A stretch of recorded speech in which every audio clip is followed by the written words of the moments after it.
ಪುರಾಣಗಳಲ್ಲಿ ಶ್ರೀಮದ್ ಭಾಗವತದ ಪ್ರಸ್ತಾಪಗಳಿರುವುದನ್ನು ಬೆರಳು ಮಾಡಿ ತೋರಿಸುತ್ತಾರೆ. ಭಾಗವತದ ಮೊದಲನೆಯ ಶ್ಲೋಕವು ಗಾಯತ್ರಿ ಮಂತ್ರದಿಂದ ಪ್ರಾರಂಭವಾಗುತ್ತದೆ. ಪುರಾಣಗಳಲ್ಲಿ ಅತಿ ಪ್ರಾಚೀನ ಪುರಾಣವಾದ ಮತ್ಸ್ಯ ಪುರಾಣದಲ್ಲಿ ಇದರ ಪ್ರಸ್ತಾಪವಿದೆ. ಭಾಗವತದಲ್ಲಿ ಪ್ರಸ್ತಾಪಿಸಿರುವ ಗಾಯತ್ರಿ ಮಂತ್ರದೊಂದಿಗೆ ಅನೇಕ ಆಧ್ಯಾತ್ಮಿಕ ಉಪದೇಶಗಳಿವೆ ಎಂದು ಮತ್ಸ್ಯ ಪುರಾಣದಲ್ಲಿ ಹೇಳಲಾಗಿದೆ. ಜೊತೆಗೆ ವೃತ್ರಾಸುರ ಚರಿತೆಯೂ ಇದೆ. ಹುಣ್ಣಿಮೆಯ ದಿನ ಈ ಮಹಾಗ್ರಂಥವನ್ನು ದಾನ ಕೊಟ್ಟವರು ದೇವೋತ್ತಮ ಪುರುಷನಲ್ಲಿಗೆ ಮರಳಿ ಜೀವನದಲ್ಲಿ ಪರಮಸಿದ್ಧಿಯನ್ನು ಗಳಿಸುವರು. ಶ್ರೀಮದ್ ಭಾಗವತದ ಬಗ್ಗೆ ಉಳಿದ ಪುರಾಣಗಳಲ್ಲೂ ಪ್ರಸ್ತಾಪಿಸಿದ್ದು 18,000 ಶ್ಲೋಕಗಳನ್ನೊಳಗೊಂಡಿರುವ ಈ ಮಹಾಗ್ರಂಥವನ್ನು 12 ಸ್ಕಂದಗಳಲ್ಲಿ ಪೂರ್ಣಗೊಳಿಸಲಾಗಿದೆ ಎಂದು ತಿಳಿಸಲಾಗಿದೆ. ಪದ್ಮ ಪುರಾಣದಲ್ಲೂ ಗೌತಮ ಮತ್ತು ಮಹಾರಾಜ ಅಂಬರೀಷರ ನಡುವಿನ ಸಂಭಾಷಣೆಯಲ್ಲೂ ಭಾಗವತದ ಉಲ್ಲೇಖವಿದೆ. ಲೌಕಿಕ ಬಂಧನಗಳಿಂದ ಮುಕ್ತಿಯನ್ನು ಅಪೇಕ್ಷಿಸುವುದಾದಲ್ಲಿ ಶ್ರೀಮದ್ ಭಾಗವತವನ್ನು ತಪ್ಪದೇ ಸತತವಾಗಿ ಪಠಿಸುವಂತೆ ಮಹಾರಾಜರಿಗೆ ಉಪದೇಶಿಸಲಾಯಿತು. ಹೀಗಿರುವಾಗ ಭಾಗವತದ ಪಾರಮ್ಯದ ಬಗ್ಗೆ ಸಂದೇಹವೇ ಇಲ್ಲ. ಕಳೆದ 500 ವರ್ಷಗಳಲ್ಲಿ ಜೀವ ಗೋಸ್ವಾಮಿ, ಸನಾತನ ಗೋಸ್ವಾಮಿ, ವಿಶ್ವನಾಥ ಚಕ್ರವರ್ತಿ, ವಲ್ಲಭಾಚಾರ್ಯರಂತಹ ಪ್ರಕಾಂಡ ಪಂಡಿತರು ಮತ್ತು ಆಚಾರ್ಯರಲ್ಲದೆ ಮಹಾಪ್ರಭು ಚೈತನ್ಯರ ತರುವಾಯವೂ ಅನೇಕ ಮಂದಿ ವಿದ್ವಾಂಸರು ಶ್ರೀಮದ್ ಭಾಗವತಕ್ಕೆ ವಿಸ್ತಾರವಾದ ವ್ಯಾಖ್ಯಾನಗಳನ್ನು ಬರೆದಿದ್ದಾರೆ. ಭಾಗವತದ ಗಂಭೀರ ಅಧ್ಯಯನದಲ್ಲಿ ಆಸಕ್ತಿಯುಳ್ಳವರು ಅದರ ಅಲೌಕಿಕ ಸಂದೇಶಗಳನ್ನು ಅರ್ಥ ಮಾಡಿಕೊಂಡು ಆಸ್ವಾದಿಸಲು ಈ ವ್ಯಾಖ್ಯಾನಗಳನ್ನು ಓದುವುದು ಉತ್ತಮ. ಶ್ರೀ ವಿಶ್ವನಾಥ ಚಕ್ರವರ್ತಿ ಠಾಕೂರರು ಐಹಿಕ ಉನ್ಮಾದಗಳಿಂದ ಮುಕ್ತವಾದ ಪರಿಶುದ್ಧ ಲೈಂಗಿಕ ಮನಃಶಾಸ್ತ್ರ ಆದಿರಸ ಕುರಿತು ವಿವೇಚಿಸಿದ್ದಾರೆ. ಇಡೀ ಭೌತಿಕ ಸೃಷ್ಟಿಯು ಲೈಂಗಿಕ ಜೀವನದ ತತ್ವಾಧಾರದ ಮೇಲೆ ಚಲಿಸುತ್ತಿದೆ. ಆಧುನಿಕ ನಾಗರಿಕತೆಯಲ್ಲಂತೂ ಕಾಮಜೀವನ ಎಲ್ಲ ಚಟುವಟಿಕೆಗಳ ಕೇಂದ್ರಬಿಂದು. ಯಾರು ಎತ್ತ ಕಡೆ ಮುಖ ಮಾಡಿದರೂ ಪ್ರಧಾನವಾಗಿ ಕಾಣುವುದು ಲೈಂಗಿಕ ಜೀವನ. ಆದ್ದರಿಂದಲೇ ಲೈಂಗಿಕ ಜೀವನ ಅವಾಸ್ತವವಲ್ಲ. ಅದರ ವಾಸ್ತವಿಕತೆಯನ್ನು ಆಧ್ಯಾತ್ಮಿಕ ಲೋಕದಲ್ಲಿ ಅನುಭವಿಸಬಹುದು. ಲೌಕಿಕದ ಲೈಂಗಿಕ ಜೀವನವು ಮೂಲ ಸತ್ಯದ ವಿಕೃತ ಛಾಯೆ. ಲೈಂಗಿಕ ಜೀವನದ ಮೂಲ ಸತ್ಯವು ಪರಮ ಸತ್ಯದಲ್ಲಿ ಅಡಗಿದೆ. ಆದ್ದರಿಂದಲೇ ಪರಮ ಸತ್ಯವು ನಿರಾಕಾರವಾಗಿರಲಾರದು. ನಿರಾಕಾರವಾಗಿದ್ದೂ ಪರಿಶುದ್ಧ ಲೈಂಗಿಕ ಜೀವನ ಅಸಾಧ್ಯ. ಇದರ ಪರಿಣಾಮವಾಗಿಯೇ ನಿರಾಕಾರವಾದಿ ದಾರ್ಶನಿಕರು ಹೇಯವಾದ ಐಹಿಕ ಕಾಮಜೀವನಕ್ಕೆ ಪರೋಕ್ಷ ಪ್ರಚೋದನೆ ನೀಡಿದ್ದಾರೆ. ಅವರು ಅಂತಿಮ ಸತ್ಯವಾದ ನಿರಾಕಾರವಾದಕ್ಕೆ ಹೆಚ್ಚು ಪ್ರಾಮುಖ್ಯ ನೀಡಿರುವುದೇ ಇದಕ್ಕೆ ಕಾರಣ. ಇದೆಲ್ಲದರ ಪರಿಣಾಮವಾಗಿ ಕಾಮದ ಯಥಾರ್ಥ ಆಧ್ಯಾತ್ಮಿಕ ರೂಪವಾದ ತಿಳಿಯದ ಮಾನವನು ಲೌಕಿಕದ ವಿಕೃತ ಕಾಮಜೀವನವೇ ಸರ್ವಸ್ವ ಎಂದು ಅಂಗೀಕರಿಸಿದ್ದಾನೆ. ವ್ಯಾಧಿಗ್ರಸ್ತ ಲೌಕಿಕ ಪರಿಸರದ ಲೈಂಗಿಕ ಜೀವನ ಹಾಗೂ ಆಧ್ಯಾತ್ಮಿಕ ಲೈಂಗಿಕ ಜೀವನ ಇವೆರಡರಲ್ಲಿ ವ್ಯತ್ಯಾಸಗಳಿವೆ. ಶ್ರೀಮದ್ ಭಾಗವತವು ಕ್ರಮೇಣ ನಿಷ್ಪಕ್ಷಪಾತ ವಾಚಕನನ್ನು ಪರಮಾರ್ಥದ ಪರಿಪೂರ್ಣ ಸಿದ್ಧಿಯ ಶೃಂಗಕ್ಕೆ ಏರಿಸುತ್ತದೆ. ಅದು ವೇದ ಮಂತ್ರಗಳಲ್ಲಿ ಒತ್ತಿ ಹೇಳಲಾಗಿರುವ ಫಲಾಪೇಕ್ಷಿತ ಕರ್ಮಗಳನ್ನು, ಊಹಾತ್ಮಕ ತತ್ವಜ್ಞಾನವನ್ನು ಹಾಗೂ ಔಪಚಾರಿಕ ದೇವತಾರಾಧನೆಯಂತಹ 3 ವಿಧದ ಐಹಿಕ ಕ್ರಿಯಾ ಚಟುವಟಿಕೆಗಳನ್ನು ಮೀರಿ ನಿಲ್ಲುವ ಸಾಮರ್ಥ್ಯವನ್ನು ವಾಚಕರಿಗೆ ನೀಡುತ್ತದೆ. ಹರೇ ಕೃಷ್ಣ. ಹರೇ ಕೃಷ್ಣ ಮಾತಾಡಿ. ಒಂದು ಶ್ಲೋಕ ಕಂಪ್ಲೀಟ್. ಚಕ್ಷುರುನ್ಮಿಲಿತಂ ಯೇನ ತಸ್ಮೈ ಶ್ರೀ ಗುರವೇ ನಮಃ. ಶ್ರೀ ಚೈತನ್ಯ ಮನೋಭೀಷ್ಟಂ ಸ್ಥಾಪಿತಂ ಯೇನ ಭೂತಲೇ ಸ್ವಯಂ ರೂಪ ಕದಾ ಮಹ್ಯಂ ದದಾತಿ ಸುಪದಾಂತಕಂ. ಕೇಳಿಸ್ತಾ ಇದೆಯಾ ನನ್ನ ಧ್ವನಿ? ಕೇಳಿಸ್ತಾ ಇದೆ. ಈ 2 ಪ್ಯಾರಾಗ್ರಾಫ್ಗಳಲ್ಲಿ ಎಷ್ಟೊಂದು ವಿಷಯಗಳು ಪ್ರಭುಪಾದ್ ಮಾತಾಡಿದ್ದಾರೆ. ಇದು ಪ್ರಭುಪಾದರದ್ದು ವಿಶೇಷತೆ. ಅವರು ಬಹಳಷ್ಟು ಕಮ್ಮಿ ಜಾಗದಲ್ಲಿ ಎಷ್ಟೆಲ್ಲ ಮಾಹಿತಿಗಳನ್ನ ಹಾಕ್ತಾರೆ. ಆರಂಭದಲ್ಲಿ ಮಹಾತ್ಮ ಬಗ್ಗೆ ಹೇಳಿದ್ದಾರೆ. ಮಹಾತ್ಮ ಅಂದ್ರೆ ಯಾರು? ಯಾರು ಭಗವಂತನ ಆಶ್ರಯ ತಗೊಳ್ತಾರೆ ಅವರು ಮಹಾತ್ಮ ಅಂತ ಇಲ್ಲಿ ಹೇಳ್ತಾರೆ. ಎಲ್ಲಿ ತನಕ ಭಗವಂತನ ಆಶ್ರಯ ತಗೊಳ್ಳಲ್ಲ ಅಲ್ಲಿ ತನಕ ಅವರು ದಿಗ್ಭ್ರಮಿತರಾಗ್ತಾರೆ. ಇದು ಖಂಡಿತ. ಮಹಾತ್ಮಾನಸ್ತು ಮಾಂ ಪಾರ್ಥ ದೈವೀಂ ಪ್ರಕೃತಿಂ ಆಶ್ರಿತ ಭಜಂತ್ಯನನ್ಯ ಮನಸ್ಸೋ ಜ್ಞಾತ ಭೂತಾದಿಮವ್ಯಯಂ. ಯಾರು ಮಹಾತ್ಮ ಅಂದ್ರೆ ಯಾರು ದೈವಿ ಪ್ರಕೃತಿ ಆಶ್ರಯ ತಗೊಳ್ತಾರೆ. ದೈವಿ ಪ್ರಕೃತಿ ಅಂದ್ರೆ ಆಧ್ಯಾತ್ಮಿಕ ಶಕ್ತಿಯನ್ನ ಆಶ್ರಯ ತಗೊಳ್ತಾರೆ. ಯಾರು ಅಧ್ಯಾತ್ಮವಾದಿಗಳಾಗ್ತಾರೆ, ಭಗವಂತನ ಆಶ್ರಯ ತಗೊಳ್ತಾರೆ, ಅವರು ಮಹಾತ್ಮಗಳು ಅಂತ ಹೇಳಿದ್ದಾರೆ. ಅವ್ರಿಲ್ಲ ಅಂದ್ರೆ ಬೇರೆಯವರೆಲ್ಲರೂ ದುರಾತ್ಮಗಳು. ಭಾಗವತ್ ಪುರಾಣದಲ್ಲಿ ಬಹಳ ಪ್ರಸಿದ್ಧವಾದ ಶ್ಲೋಕ ಇದೆ. ಯಸ್ಯಾಸ್ತಿ ಭಕ್ತಿರ್ ಭಗವತಿ ಅಕಿಂಚನ ಸರ್ವೈರ್ ಗುಣೈಸ್ತತ್ರ ಸಮಾಸತೆ ಸುರಾಹ ಹರಾವ ಭಕ್ತಸ್ಯ ಕುತೋ ಮಹತ್ಗುಣ ಮನೋರಥೇ ನಾಸತಿ ಧಾವತೋ ಮಹಿ. ಅಂದ್ರೆ ಯಾರಲ್ಲಿ ಭಗವಾನ್ ಕೃಷ್ಣನ್ ಪ್ರತಿ ಅಕಿಂಚನ ಭಕ್ತಿ ಇದೆ, ಅಂದ್ರೆ ಅವರಿಗೆ ಭಗವಂತ ಕೃಷ್ಣ ಬಿಟ್ಟು ಬೇರೆ ಏನೂ ಬೇಡ ಅನ್ನುವಂತ ಭಾವನೆ ಇದೆ, ಅವರಲ್ಲಿ ಎಲ್ಲಾ ಒಳ್ಳೆ ಗುಣಗಳು ಅದಾಗೆ ಬಂದ್ಬಿಡ್ತವೆ ಅಂತೆ. ಯಾರಲ್ಲಿ ಈ ಭಕ್ತಿ ಇಲ್ಲ ಅವರಲ್ಲಿ ಏನ್ ಮಾಡಿದ್ರು ಒಳ್ಳೆ ಗುಣ ಬರ್ಲಿಕ್ಕೆ ಸಾಧ್ಯ ಇಲ್ಲ ಅಂತ ಸ್ಪಷ್ಟವಾಗಿ ಭಾಗವತ್ ಪುರಾಣದಲ್ಲಿ ಜಂಬೂದ್ವೀಪ ನಿವಾಸಿಗಳು ಪಂಚಮ ಸ್ಕಂದದಲ್ಲೇ ಹೇಳ್ತಾರೆ. ಅಂದ್ರೆ ಹೇಳೋ ತಾತ್ಪರ್ಯ ಏನಂದ್ರೆ ಒಳ್ಳೆಯವ್ರು ಆಗ್ಬೇಕಂದ್ರೆ ಭಗವಂತನ ಭಕ್ತಿ ಮಾಡೋದು ಅತಿ ಅನಿವಾರ್ಯ. ಇವತ್ತು ಒಂದು ಪ್ರಚಲಿತವಾದಿದ್ದೆ, ನಾವು ಒಳ್ಳೆಯವ್ರಿದ್ರೆ ಸಾಕಲ್ಲ, ಭಗವಂತಂದು ಈ ಭಕ್ತಿ ಅದೆಲ್ಲ ಯಾಕೆ ಮಾಡ್ಬೇಕು ಅಂತ. ಅನ್ನುವಂತ ಒಂದು ವಿಚಾರ ಇವತ್ತು ಬಂದಿದೆ. ಆದ್ರೆ ಇಲ್ಲಿ ಶಾಸ್ತ್ರದಲ್ಲಿ ಅದ್ರ ವಿಪರೀತ ಹೇಳ್ತಾರೆ. ಶಾಸ್ತ್ರದಲ್ಲಿ ಏನ್ ಹೇಳ್ತಾರೆ, ಭಗವಂತನ ಭಕ್ತಿ ಸೇವೆ ಇಲ್ಲ ಅಂದ್ರೆ ನಾವು ಒಳ್ಳೆಯವರು ಹೇಗೆ ಆಗ್ಲಿಕ್ಕೆ ಸಾಧ್ಯ, ಒಳ್ಳೆಯವ್ರಾಗ್ಲಿಕ್ಕೆ ಸಾಧ್ಯವೇ ಇಲ್ಲ ನಾವು ಅಂತ. ಯಾಕಂದ್ರೆ ಅದು ತುಂಬಾ ಸ್ಪಷ್ಟವಾಗಿದೆ. ನಾವು ಒಂದು ಕೆಟ್ಟ ಕಳ್ಳ ಆದ್ರೆ ನಾವು ಏನ್ ಕಳ್ತನ ಮಾಡಿರ್ತೀವಿ ಅದನ್ನ ನಾವು ಒಬ್ಬರೇ ತಿನ್ಕೊಂಡು ಭೋಗ ಮಾಡಿ ಸುಖವನ್ನು ಅನುಭವಿಸ್ತೀವಿ.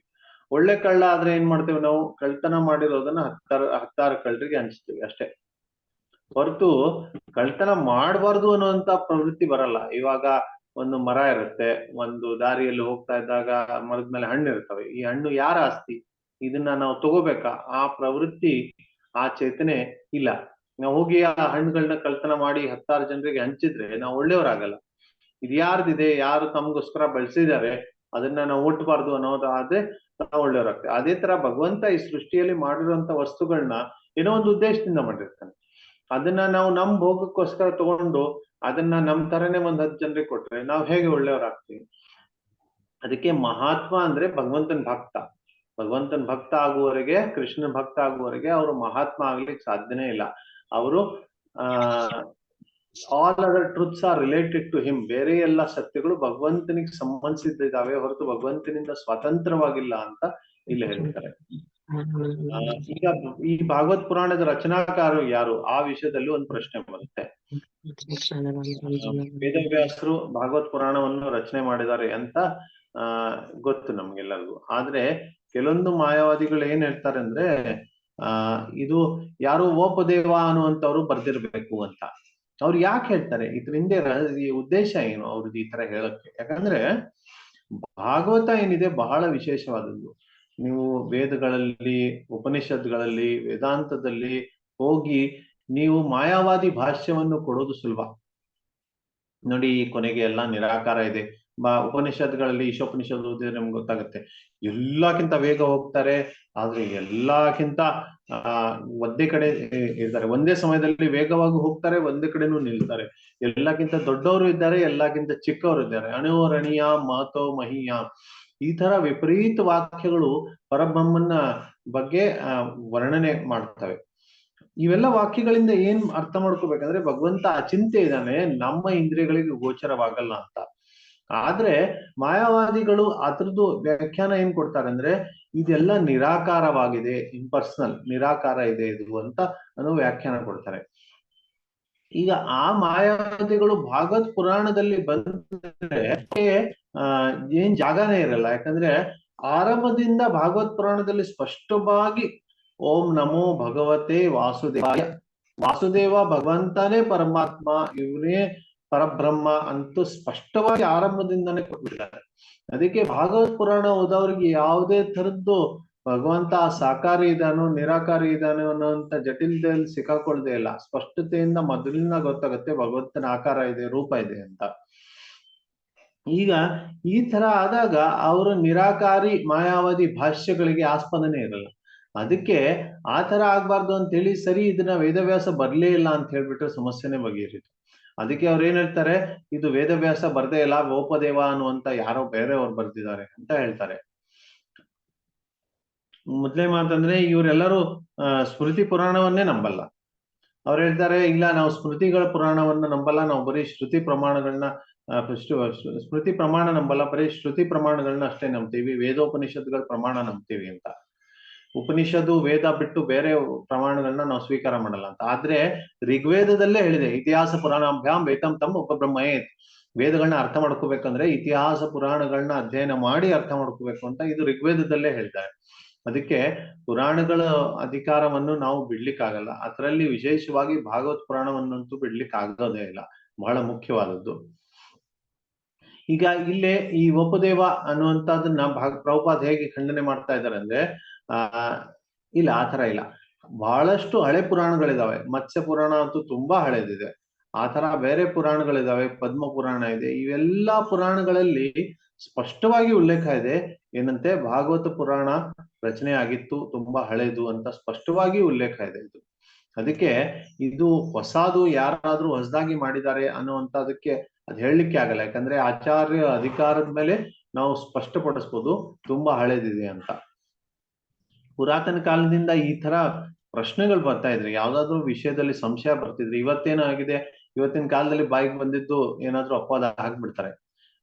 ಯಾರೋ ಒಬ್ರು ಕಥಾಕಥಿತ ಭಗವಾನ್ ಅನ್ನುವಂಥವ್ರು ಏನಾದ್ರು ರಾಮಚಂದ್ರನ್ ಮೇಲೆ ಅಪವಾದ ಹಾಕ್ಬಿಡ್ತಾರೆ, ರಾಮ ಈ ತರ ಮಾಡಿದ್ರು ಅಂತ. ಅದಕ್ಕೇನು ಶಾಸ್ತ್ರ ಪ್ರಮಾಣ ಇಲ್ಲ, ಏನಿಲ್ಲ, ಪಾಂಡಿತ್ಯ ಇಲ್ಲ, ಅವ್ರೇನ್ ಸ್ವತಃ ಶಾಸ್ತ್ರ ಓದಿರಲ್ಲ, ಏನಿಲ್ಲ. ಆದ್ರೆ ಪುರಾತನ ಕಾಲದಲ್ಲಿ ಆತರ ಇಲ್ಲ. ಯಾರಾದ್ರೂ ಈ ತರ ಮಾಡಿದ್ರೆ ಅವರಿಗೆ ಪ್ರಮಾಣ ಕೊಡ್ಬೇಕಾಗ್ತಿತ್ತು. ಇಲ್ಲಿ ಪ್ರಭುಪಾದರು ಪ್ರಮಾಣ ಕೊಟ್ಟಿದ್ದಾರೆ. ಮತ್ಸ್ಯ ಪುರಾಣದಲ್ಲಿ ಈ ತರ ಹೇಳಿದೆ, ಪದ್ಮ ಪುರಾಣದಲ್ಲಿ ಈ ತರ ಹೇಳಿದೆ, ಅವು ತುಂಬಾ ಹಳೆ ಪುರಾಣಗಳು ಅಂತ. ಹಳೆ ಪುರಾಣಗಳಲ್ಲೂ ಕೂಡ ಈ ತರ ಹೇಳಿದೆ ಅಂದ್ಮೇಲೆ ಅದನ್ನ ನಂಬಬೇಕು ಅಂತ. ಬರೀ ಅಷ್ಟೇ ಅಲ್ಲ, ಬರೀ ಪುರಾಣಗಳೆಲ್ಲ ಹೇಳಿದೆ ಸಾಕಾಗಲ್ಲ. ಇಂಥ ಶ್ರೇಷ್ಠವಾದ ಪಂಡಿತರು, ಇಂಥ ದೊಡ್ಡ ಆಚಾರ್ಯರು, ಜೀವ ಗೋಸ್ವಾಮಿ, ಸನಾತನ ಗೋಸ್ವಾಮಿ, ವಿಶ್ವನಾಥ್ ಚಕ್ರವರ್ತಿ ಠಾಕೂರ್, ವಲ್ಲಭಾಚಾರ್ಯ, ಈ ತರ ಒಂದು ಸಂಪ್ರದಾಯ ಅಲ್ಲ, ಅವರೆಲ್ಲ ಬೇರೆ ಬೇರೆ ಸಂಪ್ರದಾಯದವರು. ಬೇರೆ ಬೇರೆ ಸಂಪ್ರದಾಯದಲ್ಲಿರುವಂತ ಆಚಾರ್ಯರು ಎಲ್ಲರೂ ದೃಢೀಪಡಿಸಿದ್ದಾರೆ ಭಾಗವತ್ ಪುರಾಣ ಬಹಳ ಮುಖ್ಯವಾದದ್ದು, ಅದು ಬಹಳ ಹಳೇದು, ಮತ್ತೆ ಅದನ್ನ ವೇದವ್ಯಾಸರು ರಚನೆ ಮಾಡಿದ್ದಾರೆ ಅನ್ನುವಂಥದ್ದಕ್ಕೆ. ಅದಕ್ಕೆ ಗಂಭೀರವಾಗಿರುವಂತ ವ್ಯಕ್ತಿ ಈ ದಿವ್ಯ ಸಂದೇಶಗಳೇನಿದೆ ಅದನ್ನ ತುಂಬಾ ಗಂಭೀರವಾಗಿ ತಗೋಬೇಕು. ಇನ್ನೊಂದು ಕೊನೆಗೆ ಚರ್ಚೆ ಮಾಡಿದ್ದಂದ್ರೆ ಆದಿರಸ ಅಂದ್ರೆ ಕಾಮದ ವಿಷಯದ ಬಗ್ಗೆ ಚರ್ಚೆ ಮಾಡಿದ್ವಿ. ಲೈಂಗಿಕ ಸುಖ ಏನಿದೆಯಲ್ಲ, ಆ ಲೈಂಗಿಕ ಸುಖದ ಬಗ್ಗೆ ಚರ್ಚೆ ಮಾಡಿದ್ರು. ಯಾಕೆ ಇದ್ರ ಬಗ್ಗೆ ಚರ್ಚೆ ಬರುತ್ತೆ? ಯಾಕಂದ್ರೆ ಒಂದು ನಾವು ಮಾತಾಡ್ತಿರೋದು ಭಗವಂತನ ಲೋಕ, ಭಗವಂತನ ಧಾಮ, ಆ ಸ್ಥಾನದ ಬಗ್ಗೆ ಚರ್ಚೆ ಮಾಡ್ತಿರೋದು. ಇವತ್ತು ನಾವು ಇಲ್ಲಿದ್ದೇವೆ ಭೌತಿಕ ಜಗತ್ತಿನಲ್ಲಿ. ಈ ಜಗತ್ತಿಗೆ ಇದು ಒಂಥರ ದುರ್ಗ, ಇದು ಜೈಲು ಅಂತ ಅಂತಾರೆ.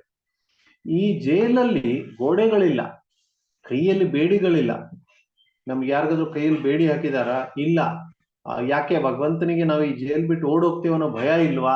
ಅವಶ್ಯಕತೆನೇ ಇಲ್ಲ ಭಯ ಇರೋದು. ಯಾಕಂದ್ರೆ ಅವರು ಈ ಕಾಮದು ಸುಖದಲ್ಲಿ ನಮಗೆ ಸಿಕ್ಕಾಕ್ಸ್ಬಿಟ್ಟಿದ್ದಾರೆ.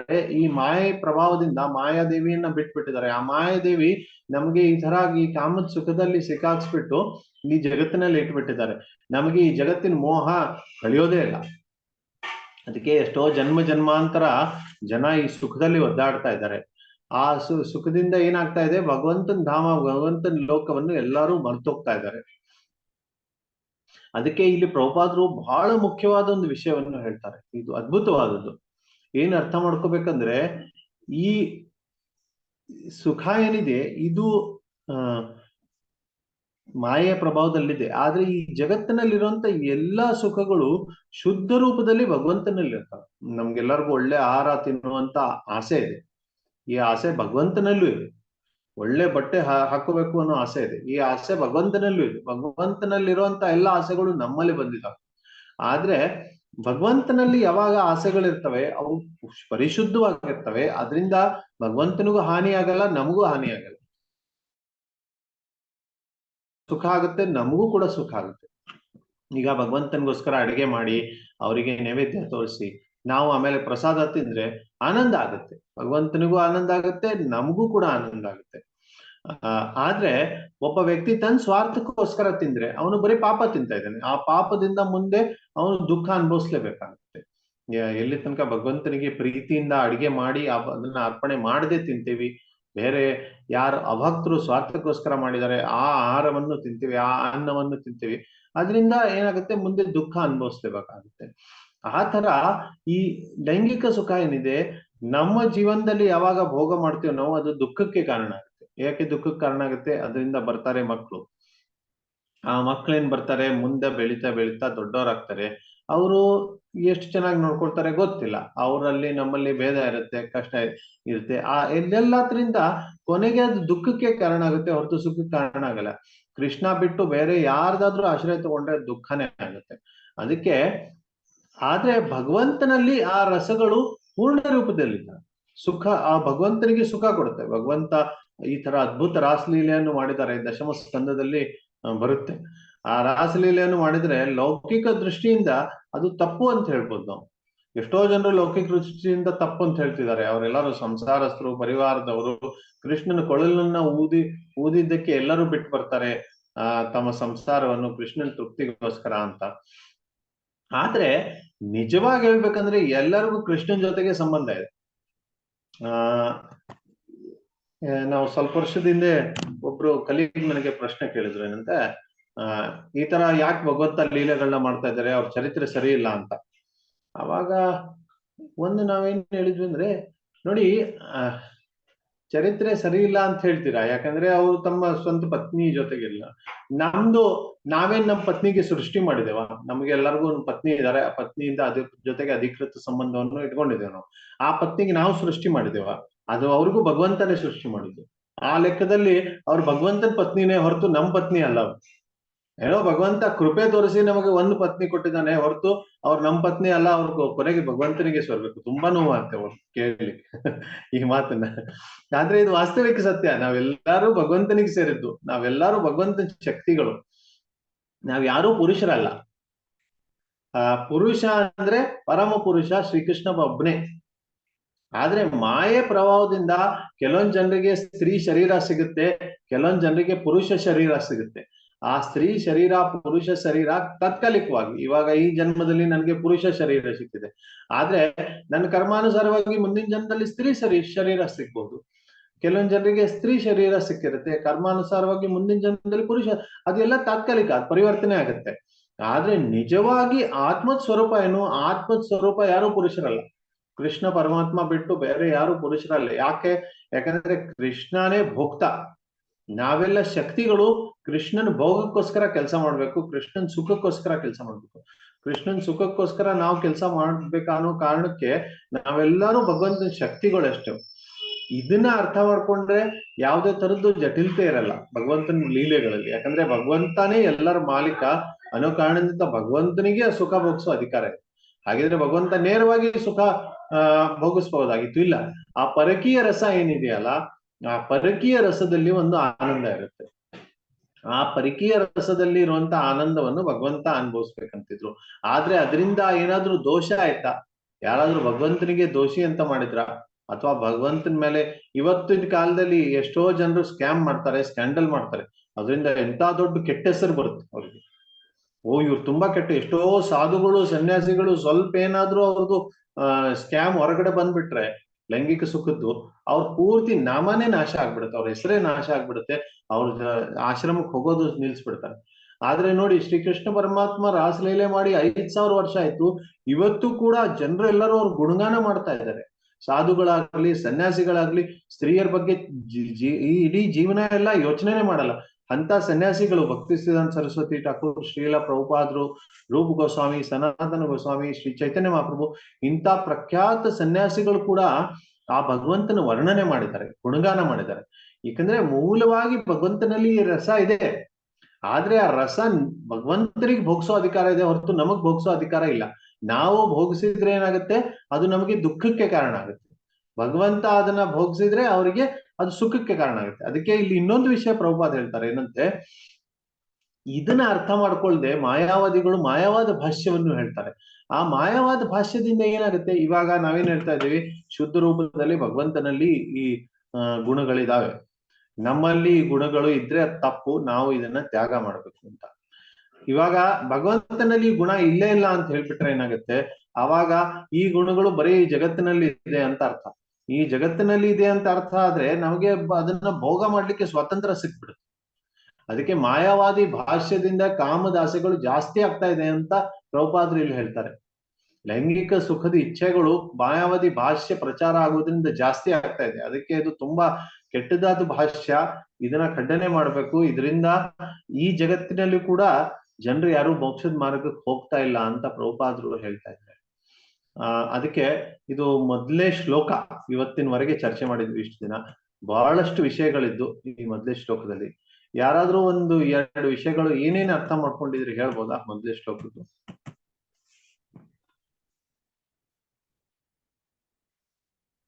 ಮೂರು ದಿನ ಏನೇನ್ ಚರ್ಚೆ ಮಾಡಿದ್ವಿ, ಇದು ಒಂಥರ ರಿವಿಷನ್ ಆಗುತ್ತೆ, ಆರಾಮದಿಂದ ಹೇಳ್ಬೋದಾ? ನಾನು ಕೊನೆಗೆ ಉಪಸಂಹಾರ ಮಾಡ್ತೇನೆ, ಪೂರ್ತಿ ರಿವೈಸ್ ಮಾಡ್ತೀನಿ ಏನೇನ್ ವಿಷಯಗಳು ಚರ್ಚೆ ಆಗಿದೆ ಅಂತ. ನೀವೇನಾದ್ರೂ ಹೇಳ್ಬೋದಾ ಏನೇನ್ ಚರ್ಚೆ ಆಗಿದೆ ಅಂತ? ಹರೇ ಕೃಷ್ಣ ಪ್ರಭುಜಿ, ಈ ಶ್ಲೋಕದಲ್ಲಿ ಕೃಷ್ಣ ದೇವೋತ್ತಮ ಪರಮ ಪುರುಷ ಯಾಕೆ ಅನ್ನೋದನ್ನ ಮೊದಲನೇ ಪಾಯಿಂಟ್ ಆಗಿ ಹೇಳಿದ್ದಾರೆ. ಅವನು ಏನಕ್ಕೆ ಅನ್ನೋದಕ್ಕೆ ಅದಕ್ಕೆ ಕಾರಣಗಳನ್ನ ಕೊಡ್ತಾ ಹೋಗಿದ್ದಾರೆ.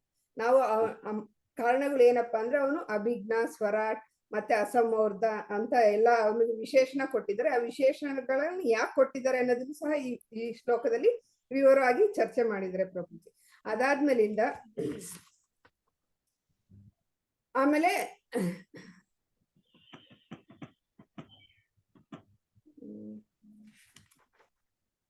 ಚರ್ಚೆ ಮಾಡಿದ್ದಾರೆ. ಆಮೇಲೆ ಅವ್ನ್ ಸೃಷ್ಟಿ ಮಾಡಿರೋದು, ಈ ಸೃಷ್ಟಿ ಹೆಂಗಿದೆ ಅನ್ನೋದನ್ನು ನೆಕ್ಸ್ಟ್ ಮುಂದೆ ವಿವರಿಸ್ತಾ ಹೋಗಿದ್ದಾರೆ. ಆ ಸೃಷ್ಟಿಯಲ್ಲಿ ಆಧ್ಯಾತ್ಮಿಕ ಜಗತ್ತಿನಲ್ಲಿ ಇರೋದೇ ಲೌಕಿಕ ಜಗತ್ತಿನಲ್ಲೂ ಇದೆ. ಎರಡರಲ್ಲೂ ಇರೋದು ಒಂದರ ಪ್ರತಿಬಿಂಬ ಅಲ್ಲಿದೆ. ಆಧ್ಯಾತ್ಮಿಕ ಜಗತ್ತಿನಲ್ಲಿ ನಿಜವಾದ ಮರ ಇದ್ರೆ, ಇಲ್ಲಿ ಐಹಿಕ ಜಗತ್ತಿನಲ್ಲಿ ಅದ್ರ ಪ್ರತಿಬಿಂಬ ಇದೆ. ಆದ್ರೆ ನಾವೆಲ್ಲ ಏನ್ ಮಾಡ್ತಾ ಇದ್ವಿ, ಈ ಪ್ರತಿಬಿಂಬನ ಮುಟ್ಬಿಟ್ಟು ಆ ಮರ ಮುಟ್ಟಿದೀವಿ ಅಂತ ಭ್ರಮೇಲಿ ಇದೀವಿ ನಾವು. ಆದ್ರೆ ಆ ಮರನ ಮುಟ್ಟಕ್ ಸಾಧ್ಯ ಇಲ್ಲ. ನಾವು ಆಧ್ಯಾತ್ಮಿಕ ಜಗತ್ತಿನಲ್ಲಿ ವಾಸ್ತವವಾಗಿ ಆ ಮರ ಮುಟ್ಟಿದಾಗ ಆ ಮರ ಮುಟ್ಟಕ್ ಆಗುತ್ತೆ, ಅದ್ರಲ್ಲಿ ಹಣ್ಣು ತಿನ್ನಕ್ಕಾಗುತ್ತೆ. ಆದ್ರೆ ನೀರೊಳಗಿರೋ ಪ್ರತಿಬಿಂಬದಲ್ಲಿ ನಾವು ಮುಟ್ಟಿದೀವಿ ಅಂತ ನಾವು ಕಲ್ಪನೆ ಮಾಡ್ಬೋದು ಅಷ್ಟೇ ಹೊರತು ಆ ಹಣ್ಣು ಮುಟ್ಟಕ್ಕೂ ಆಗಲ್ಲ, ಅದು ತಿನ್ನಕ್ಕೂ ಆಗಲ್ಲ. ನೀರಿನ ಒಂದು ಅಲ್ಲಾಡಿದ ತಕ್ಷಣ, ಅಂದ್ರೆ ನೀರು ಸ್ವಲ್ಪ ಹಿಂಗೆ ಚಲಿಸಿದ ತಕ್ಷಣ ಅದೇನಾಗುತ್ತೆ, ಅದ್ರೊಳಗಿರೋ ಚಿತ್ರ ಹೊರಟೋಗ್ಬಿಡುತ್ತೆ, ಅಂದ್ರೆ ಹಣ್ಣಿರೋದು ಹೊರಟೋಗ್ಬಿಡುತ್ತೆ, ನಮ್ ಕೈ ಸಿಗಂಗಿಲ್ಲ. ಆತರ ಜಗತ್ತು, ಈ ಮಾಯಾ ಜಗತ್ತು ಇಲ್ಲಿ ಇರೋದು, ಐಕದಲ್ಲಿ ಇರೋದು. ಆದ್ರಿಂದ ನೀವು ಅಲ್ಲಿಂದ ಬಂದಿದ್ದೀರಾ, ನೀವು ಮತ್ತೆ ಆ ಜಗತ್ತಿಗೆ ವಾಪಸ್ ಬರ್ಬೇಕಾಗಿರೋದು ನಿಮ್ಮ ಧರ್ಮ ಆಗಿರುತ್ತೆ. ಆ ಧರ್ಮ ಬಿಟ್ಟು ನೀವೇನ್ ಮಾಡ್ತಾ ಇದ್ದೀರಾ, ಇಲ್ಲೇ ಬಂದು ಇಲ್ಲಿರೋ ಸುಖನೇ ಅನುಭವಿಸ್ತಾ, ಇದೇ ನನ್ನ ಸ್ವಂತದ್ದು ಅಂತ ಅನ್ಕೊಂಡು ಇಲ್ಲೇ ಇದ್ದೀರಾ. ಈ ಸುಖದಲ್ಲಿ ಏನೂ ಇಲ್ವೇ ಇಲ್ಲ. ಅಂದ್ರೆ ಈ ಐಹಿಕ ಜಗತ್ತಿನಲ್ಲಿರೋ ಸುಖ ಏನೂ ಅಲ್ವೇ ಅಲ್ಲ. ನಿಮ್ಗೆ ಬೇಕಾಗಿರುವಂತ ಸುಖ ಅಲ್ಲಿರೋದು. ಅಲ್ಲಿಗೆ ಬರ್ಬೇಕಾದ್ರೆ ನಿಮ್ ಕರ್ತವ್ಯ, ಅದನ್ನ ಮರೆತು ಇಲ್ಲೇ ಮುಳುಗಿದೀರಾ ನೀವು ಅಂತ. ದೇವೋತ್ತಮ ಪರಮಪುರುಷನಿಗೆ ನೀವು ಶರಣಾದ್ರೆ ಅವನ ಜೊತೆ ನಿಮ್ಮ ಸಂಬಂಧ ಬಿಟ್ಬಿಟ್ಟಿದ್ದೀರಲ್ಲ, ಆ ಸಂಬಂಧವನ್ನ ಮತ್ತೆ ಜೋಡಿಸ್ಕೊಂಡ್ರೆ ನೀವು ಮತ್ತೆ ಆ ಧಾಮಕ್ಕೆ ಬರ್ಬೋದು, ಅಲ್ಲಿ ನನ್ ಜೊತೆ ಸುಖವಾಗಿರ್ಬಹುದು ಅಂತ ಹೇಳ್ತಾ ಇದಾರೆ ಪ್ರಭುಜಿ. ನನಗೆ ಅರ್ಥ ಆಗಿದ್ದೀನಿ, ಹೇಳಿದ್ದೀನಿ ಪ್ರಭುಜಿ. ಹರೇ ಕೃಷ್ಣ. ಮತ್ತೆ ಯಾರಾದ್ರೂ ಏನಾದ್ರು ಹೇಳ್ಬೋದಾ?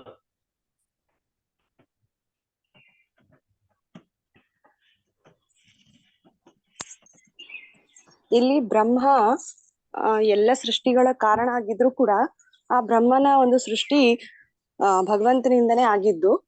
ಸೊ ಭಗವಂತ ಅವನಿಗೆ ಮಾರ್ಗದರ್ಶನ ಕೊಡ್ತಾನೆ, ಹೇಗೆ ಸೃಷ್ಟಿಯನ್ನ ಸರಿಯಾದ ರೀತಿಯಲ್ಲಿ ಎಲ್ಲ ಹೇಗೆ ಪ್ರಾರಂಭಿಸ್ಬೇಕು ಅಂತ. ಸೊ ಹಾಗಾಗಿ ಬ್ರಹ್ಮ ಭಗವಂತನ ಮಾರ್ಗದರ್ಶನದಲ್ಲಿ ಎಲ್ಲವನ್ನ ಸೃಷ್ಟಿ ಮಾಡಿದ. ಧನ್ಯವಾದ.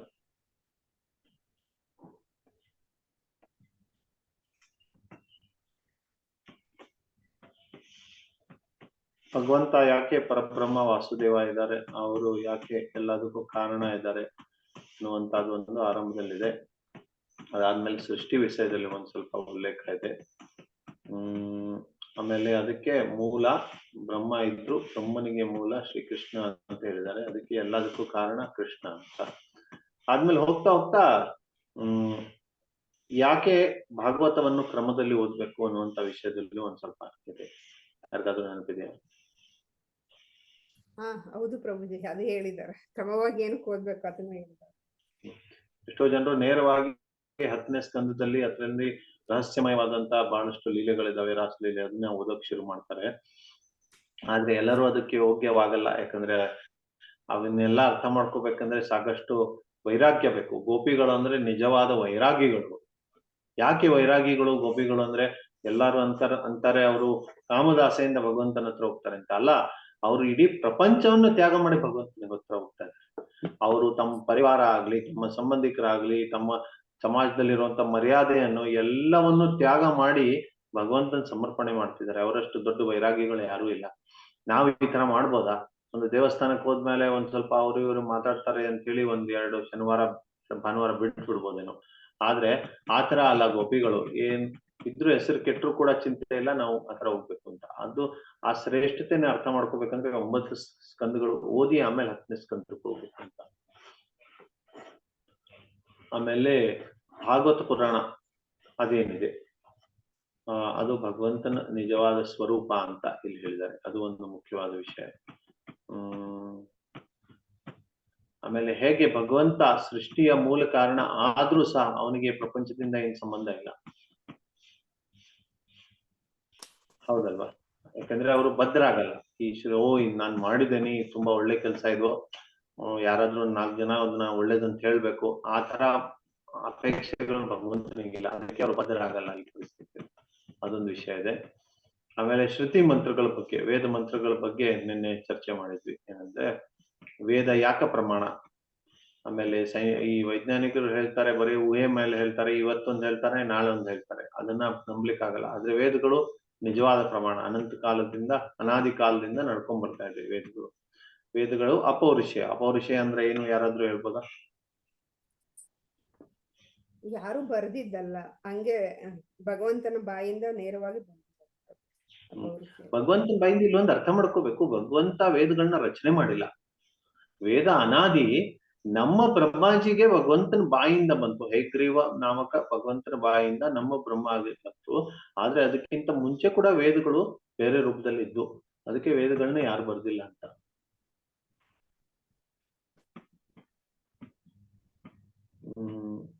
ಆಮೇಲೆ ಗಾಯತ್ರಿ ಮಂತ್ರದ ಬಗ್ಗೆ ಹೇಳಿದ್ದಾರೆ. ಗಾಯತ್ರಿ ಮಂತ್ರದ ಮಹತ್ವ ಹೇಳಿದ್ದಾರೆ ಇಲ್ಲಿ. ತುಂಬಾ ಚೆನ್ನಾಗಿದೆ. ಒಂದು ಗಾಯತ್ರಿ ಮಂತ್ರವನ್ನು ಜಪ ಮಾಡ್ತಾ ಮಾಡ್ತಾ ಬ್ರಾಹ್ಮಣತ್ವ ಬರುತ್ತೆ ಅವರಲ್ಲಿ, ಬ್ರಾಹ್ಮಣನ್ ಗುಣ ಬರ್ತವೆ. ಬ್ರಾಹ್ಮಣನ್ ಗುಣ ಬರ್ತಾ ಬರ್ತಾ ಬರ್ತಾ ಅವರು ಭಗವಂತನ ನಾಮ ರೂಪ ಗುಣ ಲೀಲೆಗಳನ್ನ ಅರ್ಥ ಮಾಡ್ಕೋಬಹುದು. ಅದಕ್ಕೆ ಗಾಯತ್ರಿ ಮಂತ್ರದ ಉದ್ದೇಶ ಏನಂದ್ರೆ ಕೊನೆಗೆ ಭಗವಂತನ ಅರ್ಥ ಮಾಡ್ಕೋಬೇಕು, ಅವ್ರ ನಾಮ ರೂಪ ಲೀಲೆಗಳನ್ನ ಅರ್ಥ ಮಾಡ್ಕೊಂಡು ಹರಿನಾಮದಲ್ಲಿ ರುಚಿ ಜಾಸ್ತಿ ಆಗ್ಬೇಕು. ಇದು ಗಾಯತ್ರಿ ಮಂತ್ರದ ಉದ್ದೇಶ. ನಮ್ಮ ಇಸ್ಕಾನ್ ಸಂಸ್ಥೆಯಲ್ಲಿ ಹರಿನಾಮ ದೀಕ್ಷೆ ಅಂತ ಕೊಡ್ತಾರೆ, ಆಮೇಲೆ ಬ್ರಾಹ್ಮಣ ದೀಕ್ಷೆ ಅಂತ ಕೊಟ್ಟು ಬ್ರಹ್ಮ ಗಾಯತ್ರಿ ಕೊಡ್ತಾರೆ. ಏನ್ ಅನ್ಕೊಂಡಿದ್ದಾರೆ, ಹರಿನಾಮ ಮೊದಲೇ ಲೆವೆಲ್ಗೆ, ಗಾಯತ್ರಿ ಮಂತ್ರ 2ನೇ ಲೆವೆಲ್ಗೆ. ಆತರ ಅಲ್ಲ, ಆತರ ತಪ್ಪಿಕೋಬಾರ್ದು. ಯಾವಾಗ ಗಾಯತ್ರಿ ಮಂತ್ರ ಬರುತ್ತೆ, ವಿಗ್ರಹ ಸೇವೆ ಮೇಲೆ ಅಧಿಕಾರ ಬರುತ್ತೆ, ವೇದ ಮಂತ್ರಗಳನ್ನ ಓದಿ ಉಚ್ಚಾರಣೆ ಮಾಡೋ ಅಧಿಕಾರ ಬರುತ್ತೆ.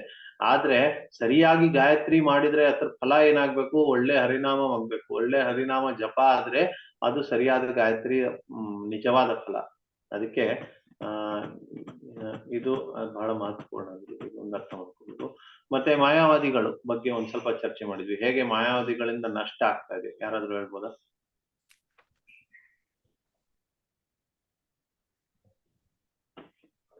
ಮಾತಾಜಿ ಒಬ್ಬರೇ ಹೇಳ್ತಾ ಇದ್ದಾರೆ, ಬೇರೆ ಯಾರಾದ್ರೂ? ಹರೇ ಕೃಷ್ಣ. ಮಾಯಾವಾದಿ ನಮ್ಗೆ ಡಿಬೇಟ್ ಮಾಡ್ತಾ ಇದ್ದಾರೆ ಪ್ರಭು. ಅವರು ಶಾಸ್ತ್ರನ ಆಗ್ಲಿ ಈ ಪುರಾಣಗಳನ್ನಾಗ್ಲಿ ಅವರು ಎವಿಡೆನ್ಸ್ ನ ಅವರು ಬ್ರೇಕ್ ಮಾಡಿ ನಾವು ಇದು ಯಾರೋ ಬೇರೆ ಬರ್ತಿರುವಂತ ಒಂದು ಗ್ರಂಥ ಇದು ಅಂತ ಹೇಳಿ ಅದರಿಂದ ನಾವು ಮಿಸ್ಅಂಡರ್ಸ್ಟ್ಯಾಂಡ್ ಅಂದ್ರೆ ಅದರಿಂದ ನಾವು ತಪ್ಪ ತಿಳುವಳಿಕೆ ಮಾಡ್ಕೊಂಡು ನಾವು ಬೇರೆ ಕಾಮದ ಆಸೆಗಳಿಗೆ ನಾವು ಆಗ್ತಾ ಇದೀವಿ ಅಂತ ಇಲ್ಲಿ ಪ್ರಭು ಹೇಳ್ತಾ ಇದ್ದಾರೆ. ಮುಖ್ಯವಾಗಿ ಭಾಗವತ್ ಪುರಾಣ, ವಿಶೇಷವಾಗಿ ಅವ್ರಿಗೆ ಭಾಗವತ್ ಪುರಾಣದ ಮೇಲೆ ಕಣ್ಣಿದೆ. ಯಾಕಂದ್ರೆ ಭಾಗವತ್ ಪುರಾಣದಲ್ಲಿ ತುಂಬಾ ಸ್ಪಷ್ಟವಾಗಿ ಭಗವಂತನೇ ಕೃಷ್ಣನೇ ಭಗವಂತ ಇದ್ದಾನೆ, ಒಬ್ಬ ವ್ಯಕ್ತಿ ಇದ್ದಾನೆ, ನಿರಾಕಾರ ಇಲ್ಲ ಅಂತ ತುಂಬಾ ಸ್ಪಷ್ಟವಾಗಿ ಹೇಳಿದೆ. ಅದರಿಂದ ಅವ್ರ ಮಾಯಾವಾದಿ ಭಾಷ್ಯಕ್ಕೆ ತುಂಬಾ ಹೊಡೆತ ಬೀಳುತ್ತೆ. ಅದಕ್ಕೋಸ್ಕರ ವಿಶೇಷವಾಗಿ ಭಾಗವತದ ಮೇಲೆ ಕಣ್ಣಿದ್ದು ಯಾರೋ ಓಪದೇವ ಅಂತವ್ರು ಕರೆದಿದ್ದಾರೆ ಅಂತ ಅವ್ರು ಹೇಳ್ತಾರೆ. ಆತರ ಅಲ್ಲ, ಅದೊಂದು ಸಮಸ್ಯೆ. ಇನ್ನೊಂದು ಏನಂದ್ರೆ ಈ ಲೈಂಗಿಕ ಸುಖಗಳೆಲ್ಲ ಏನಿದೆಯಲ್ಲ, ಇದು ಭಗವಂತನಲ್ಲೂ ಕೂಡ ಇದೆ. ಭಗವಂತನಲ್ಲಿ ಎಲ್ಲಾ ತರದ ಸುಖಗಳಿದಾವೆ, ಆದ್ರೆ ಭಗವಂತನಲ್ಲಿ ಶುದ್ಧ ರೂಪದಲ್ಲಿ ಇರ್ತವೆ. ಅವ್ರಿಗೆ ಯಾವುದೇ ತರದ್ ಅದರಿಂದ ಹಾನಿ ಆಗಲ್ಲ, ಸಮಸ್ಯೆ ಆಗಲ್ಲ, ಅವ್ರ ಹೆಸರು ಕೆಡಲ್ಲ. ಆದ್ರೆ ಮನುಷ್ಯರಲ್ಲಿ ಆತರ ಆದ ತಕ್ಷಣ ಏನಾಗುತ್ತೆ, ಮನುಷ್ಯರಿಗೆ ದುಃಖ ಸಮಸ್ಯೆ ಆಗುತ್ತೆ. ಇದನ್ನ ಅರ್ಥ ಮಾಡ್ಕೊಳ್ದೆ ನಾವು ಭಗವಂತ ನಿರಾಕಾರಿ ಅಂತ ಹೇಳ್ಬಿಟ್ರೆ ಏನಾಗುತ್ತೆ, ಈ ತರದ್ದು ಸುಖಗಳು ಈ ಜಗತ್ತಿನಲ್ಲಿ ಜಾಸ್ತಿ ಆಗ್ತವೆ. ಜನರು ತಮ್ಮ ಭೌತಿಕ ಪ್ರಪಂಚದಲ್ಲಿರುವಂತ ತಮ್ಮ ಜೀವನವನ್ನು ಇನ್ನೂ ಜಾಸ್ತಿ ಬೆಳೆಸ್ಕೊಂಡ್ಬಿಡ್ತಾರೆ. ಇನ್ನೊಂದ್ ಸ್ವಲ್ಪ ಜನ್ಮ ಇದೇ ಸುಖವನ್ನು ಅನುಭವಿಸಿ ಈ ತರ ಇರೋಣ ಅಂತ. ಅದಕ್ಕೆ ತುಂಬಾ ಕೆಟ್ಟ ಪರಿಣಾಮ ಬೀರ್ತಾ ಇದೆ ಅಂತ. ಹರೇ ಕೃಷ್ಣ. ಇದು ತುಂಬಾ ಸಂಕ್ಷಿಪ್ತವಾಗಿ ಮೊದಲೇ ಶ್ಲೋಕವನ್ನು ಚರ್ಚೆ ಮಾಡಿತ್ತು. ಇನ್ನು ಬಹಳಷ್ಟು ವಿಷಯಗಳಿದಾವೆ, ತುಂಬಾ ಸಂಕ್ಷಿಪ್ತವಾಗಿ. ಮೊನ್ನೆ ಚರ್ಚೆ ಮಾಡಿರೋ ಪ್ರಕಾರ ಒಬ್ಬ ಬ್ರಿಟಿಷ್ ಅಧಿಕಾರಿಗಳು ಹೇಳಿದ್ರು, ಇಡೀ ಭಾರತದಲ್ಲಿ ಏನ್ ಜ್ಞಾನ ಇದೆ ಅದಕ್ಕಿಂತ ಜಾಸ್ತಿ ನಮ್ಮ ಬ್ರಿಟನ್ ನಲ್ಲಿರುವಂತ ಒಂದು ಲೈಬ್ರರಿಯಲ್ಲಿದೆ ಅಂತ.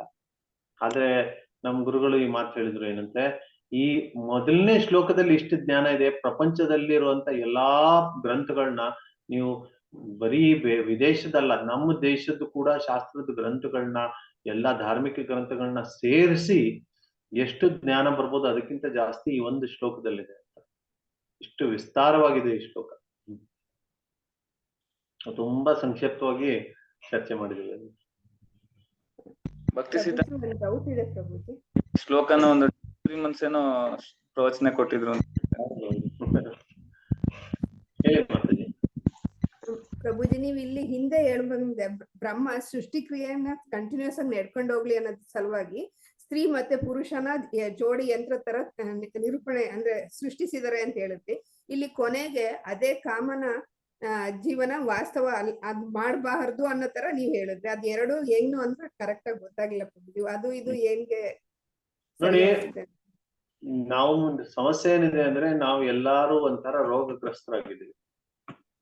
ಈಗ ರೋಗಗ್ರಸ್ತರಾಗಿರುವಂತವ್ರಿಗೆ ಹಾಸ್ಪಿಟಲ್ಗಳನ್ನ ನಿರ್ಮಾಣ ಮಾಡ್ಲೇಬೇಕು.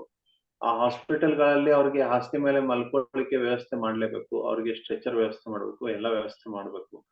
ಆದ್ರೆ ಒಂದ್ಸರಿ ರೋಗ ನಿವಾರಣೆ ಆದ್ಮೇಲೆ ಅವರು ಹಾಸ್ಪಿಟಲ್ ಇಂದ ಹೊರಗಡೆ ಬರ್ತಾರೆ. ಅವಾಗ ಅವರು ಆತರ ಬರೀ ಮಲ್ಕೊಂಡಿರಲ್ಲ ಅಥವಾ ಬರೀ ಸ್ಟ್ರೆಚರ್ ಮೇಲೆ ಓಡಾಡಲ್ಲ, ಅವ್ರು ಕಾಲ್ ಮೇಲೆ ನಡೀತಾರೆ. ಹೌದಲ್ವಾ? ಆತರ ನಮ್ಮೆಲ್ಲರಿಗೂ ಈ ಕಾಮದ ರೋಗ ಆಗಿದೆ. ಈ ಭಗವಂತನ್ ಬಿಟ್ಟು ಸ್ವತಂತ್ರವಾಗಿ ಸುಖ ಅನುಭವಿಸುವಂತ ರೋಗ ಆಗಿದೆ.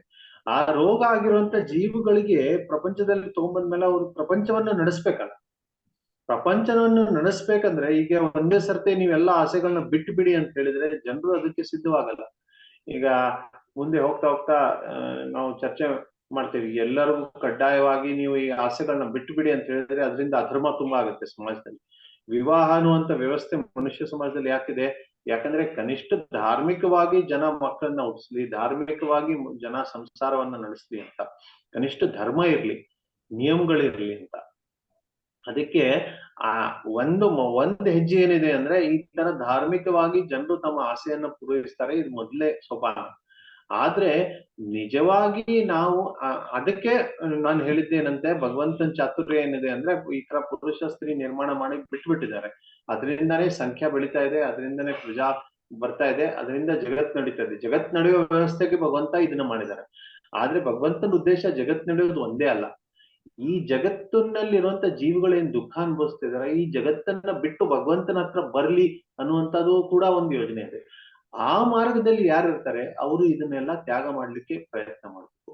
ಆ ತ್ಯಾಗ ಮಾಡ್ಲಿಕ್ಕೆ ಪ್ರಯತ್ನ ಮಾಡ್ಬೇಕು ಅನ್ನುವಂತ ಒಂದು ಉದ್ದೇಶ. ಅದಕ್ಕೆ ಅದು ಮಾಯಾವಾದಿ ಭಾಷ್ಯದ ಪ್ರಕಾರ ಹೋದ್ರೆ ತುಂಬಾ ಕಷ್ಟ ತ್ಯಾಗ ಮಾಡೋದು. ಯಾಕಂದ್ರೆ ಯಾಕೆ ತ್ಯಾಗ ಮಾಡ್ಬೇಕು, ಆಸೆಗಳನ್ನ ಹೇಗೆ ನಿಗ್ರಹ ಮಾಡ್ಬೇಕು ಅಂತ. ಆದ್ರೆ ಇವತ್ತು ಈ ವೈಷ್ಣವ ಸಿದ್ಧಾಂತವನ್ನು ಅರ್ಥ ಮಾಡ್ಕೊಂಡ್ಮೇಲೆ ನಮ್ಗೆ ಏನು ಅರ್ಥ ಆಗುತ್ತೆ, ಇಲ್ಲಪ್ಪ ಭಗವಂತನೇ ಭೋಗಿ, ಇದನ್ನೆಲ್ಲ ಸುಖ ಅನ್ಭವಿಸೋದು ಭಗವಂತನೇ, ನಮಗೆ ಅಧಿಕಾರ ಇಲ್ಲ ಇದ್ಮೇಲೆ. ಯಾವಾಗ ಈ ಜ್ಞಾನ ಬರುತ್ತೆ ಅವಾಗ ನಮ್ಗೆ ಇದು ಬಿಡೋದು ತುಂಬಾ ಸುಲಭ ಆಗುತ್ತೆ. ಅದಕ್ಕೋಸ್ಕರ ಇವತ್ತಿನ ವಿಷಯ ಚರ್ಚೆ ಆಗಿದೆ. ಅರ್ಥ ಆಯ್ತಾ ಮಾತಾಜಿ? ಸರಿ. ಅಂದ್ರೆ ಈ ತರ ಇದ್ದು ಯಾವ ತರ ಇನ್ನೊಬ್ರು ಎಕ್ಸ್ಪ್ಲೈನ್ ಮಾಡ್ಬೇಕಾದ್ರೆ ಹೆಂಗ್ ಮಾಡ್ಬೇಕು ಅನ್ನೋದು ಗೊತ್ತಾಗ್ತಾ ಇರಲಿಲ್ಲ ಪ್ರಭುಜಿ. ಇದನ್ನ ಅರ್ಥ ಮಾಡ್ಕೊಳ್ಳೋದು ಹೆಂಗೆ ಅಂತ.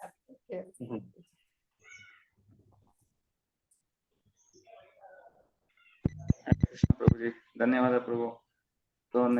ಪ್ರಶ್ನೆ ಮಾಡ್ತಾ ಇದ್ರೆ ನಾವು ನೋಟ್ಸ್ ಮಾಡ್ಕೊಂತೀವಿ ಪ್ರಭು ನಾಳೆಯಿಂದ.